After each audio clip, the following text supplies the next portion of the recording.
Normally we start off our videos with me telling you what we're about to do with a particular project. In this case, the roles are reversed. I'm starting at the end and we're going to go backwards and rebuild it. What I'm doing here today, I'm in Round Rock, Texas, Dell's building number 5 here, and we're going to get inside their labs and finish up what we've been doing with VMware vSAN. Dell's been kind enough to provide us with 4 of their 1U PowerEdge servers, AMD nodes, and 100 gig interconnects so that we could bring with us 32 drives from WD to look at the latest performance benefits of VMware's vSAN 8 architecture. VMware aficionados know that when VMware went to vSAN 8, it brought with it an optional new layout or architecture for storage called ESA, compared to OSA, the original. But what ESA does is it lets us go flat with our storage nodes, so we don't need a cache media in front of SSDs, and it lets us have a number of other advantages of which we'll articulate later. The 1U nodes we're using are actually kind of important because what we're trying to do is do a dense VMware vSAN deployment.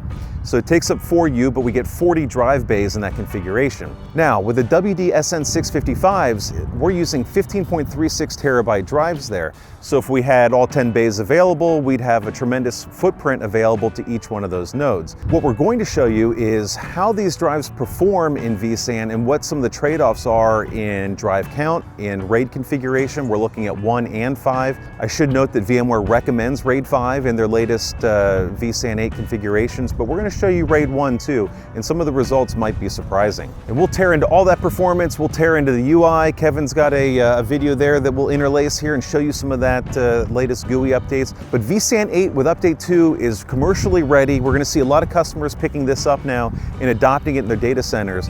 But look, I'm in Texas. It's supposed to be hot down here. It's a little bit chilly. I'm going to get inside, get in the labs where it's nice and cozy and see what's going on with our nodes, check out our SSDs, and see what other tricks we've got up the Dell sleeve today.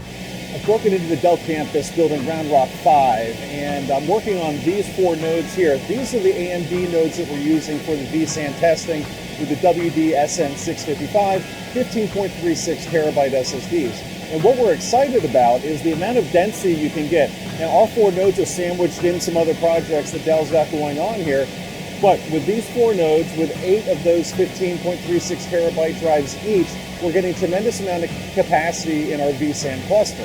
As we'll show you here in a minute, we ran data both with RAID 1 and RAID 5. RAID 5 is VMware's preferred way of running RAID in vSAN. We also ran RAID 1 though, just because we wanted to see what the difference is, what the performance profiles look like when you transition to the RAID 1 and RAID 5 distros. So we've got both of those sets of data, and what's really interesting is that RAID 5 is typically thought of as less performant than RAID 1. And when we tear into the data a little bit more deeply, I think you'll be interested to see what that actually looks like when we're talking about vSAN's new ESA architecture and vSAN 8 Update 2, which is what we're running here.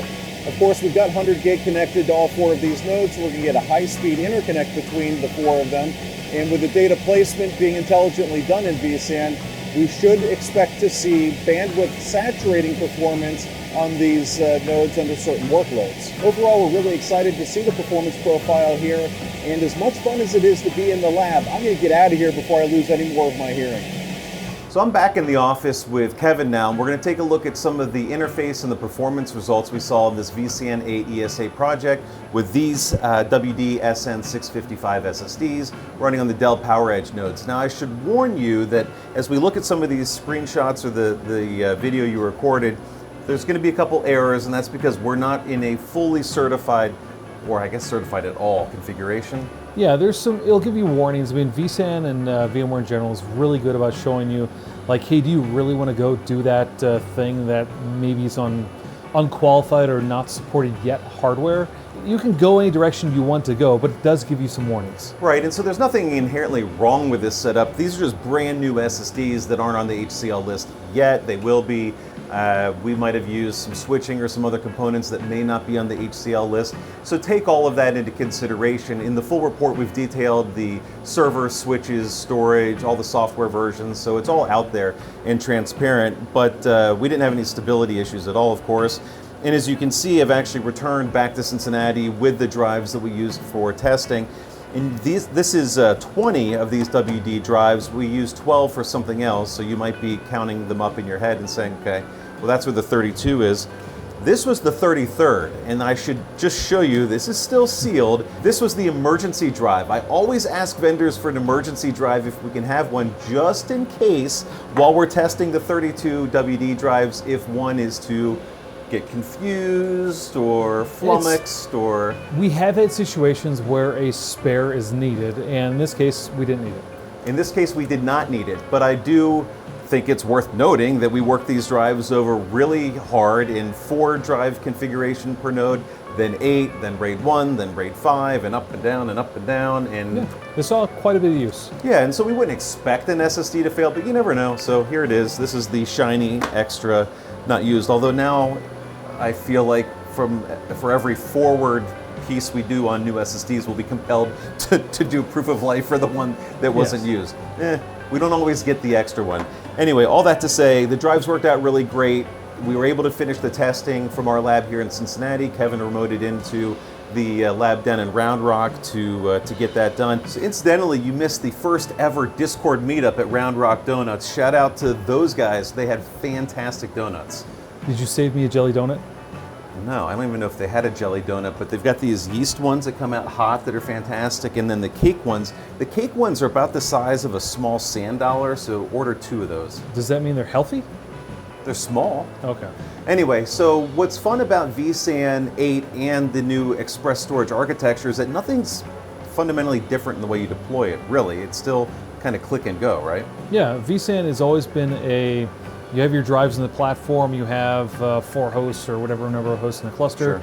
You enable the service, and it just kind of starts doing its own thing.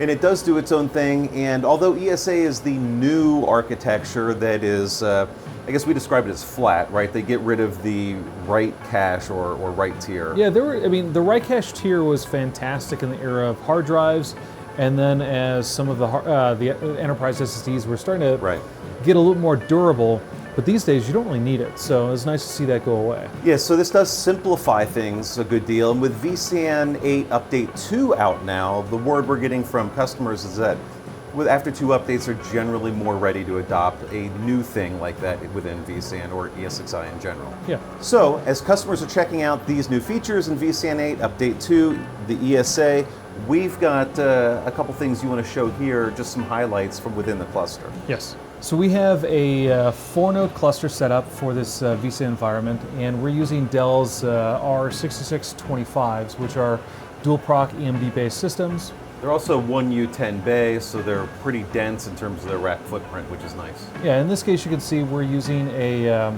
8-drive configuration. We have 4 drives in there as it's currently configured, and we have the general standard vSAN settings. So we didn't do anything special in this deployment. There's no extra tuning, no extra nonsense of any kind. No, and that's what's nice about vSAN. It's really simple and easy to use, and high performing in that use case.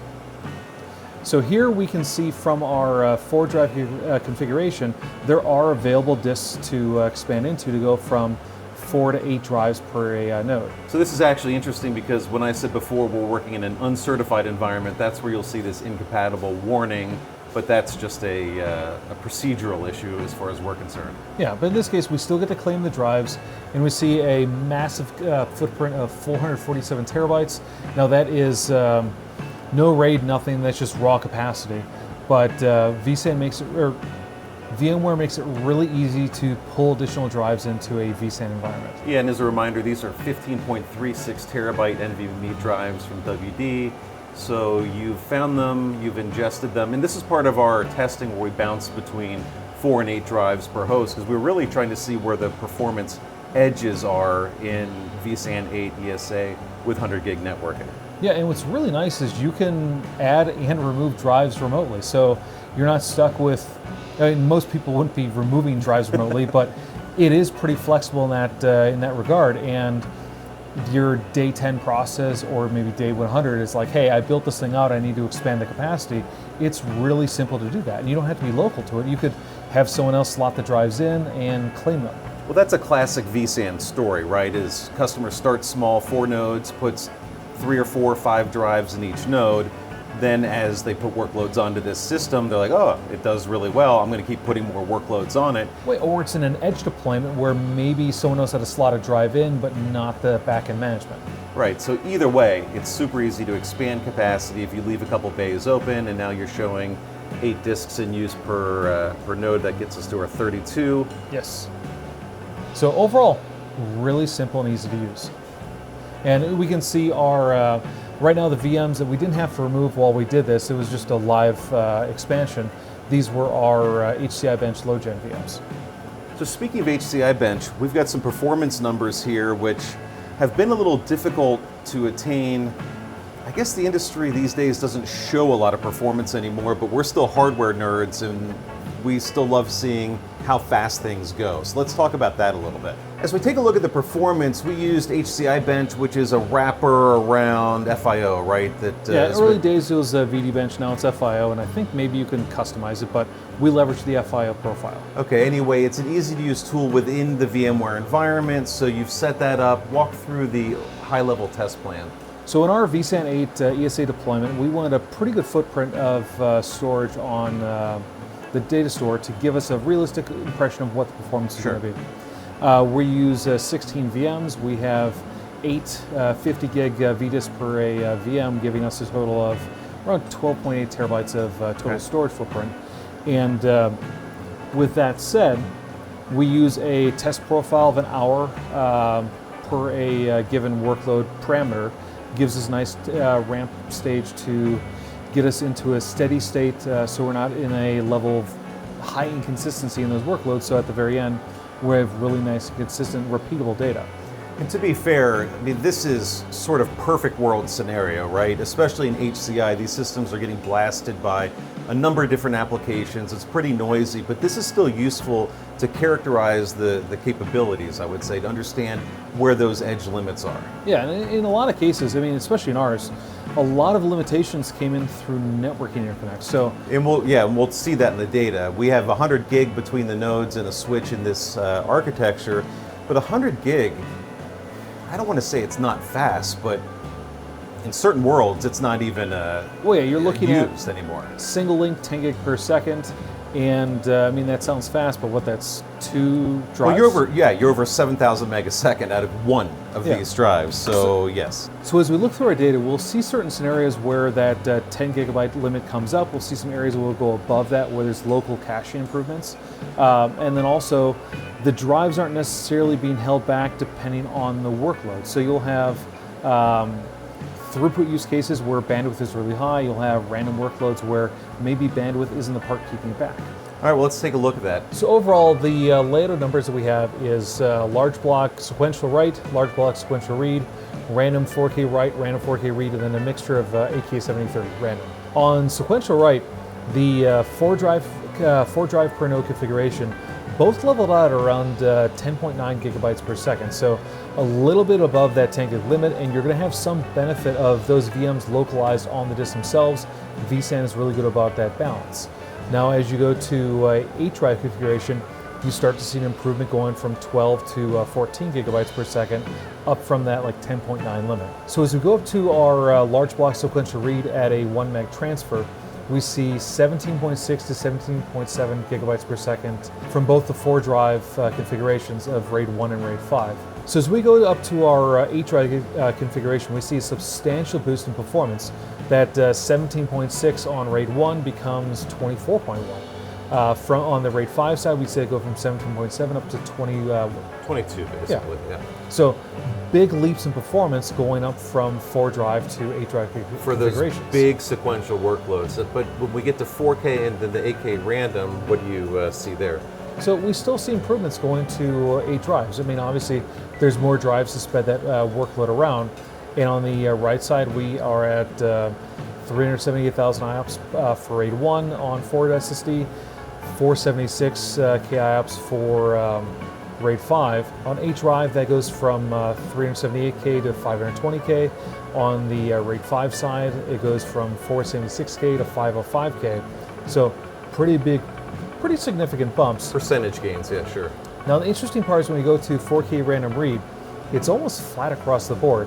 We're at 563K and 524K on our 4-drive configurations on RAID 1 and RAID 5.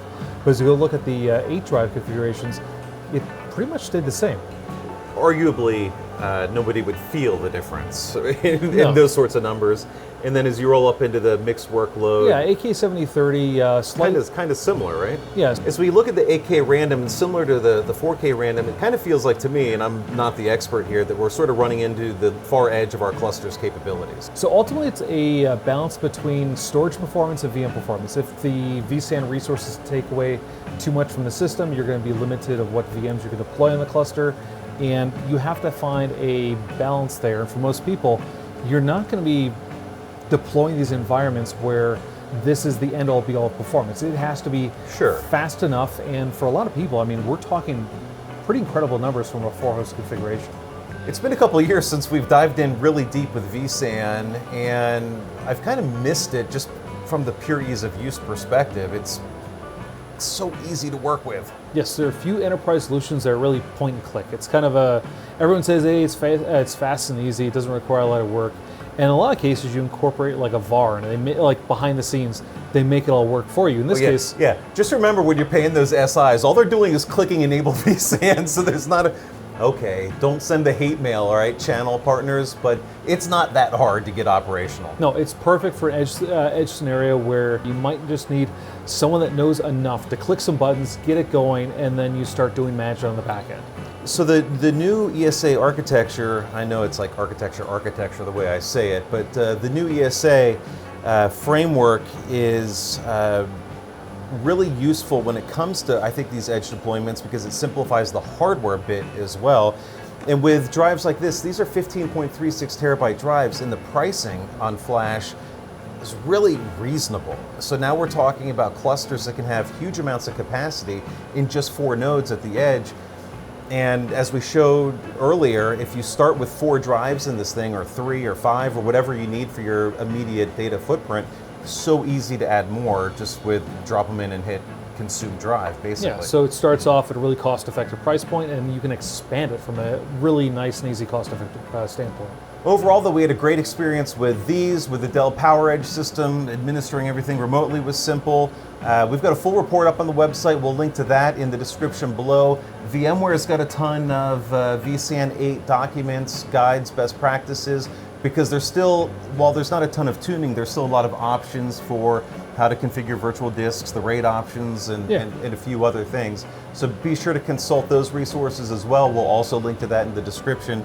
But for now, just know that vSAN remains a very simple operation and is a extremely viable tool in a wide variety of use cases.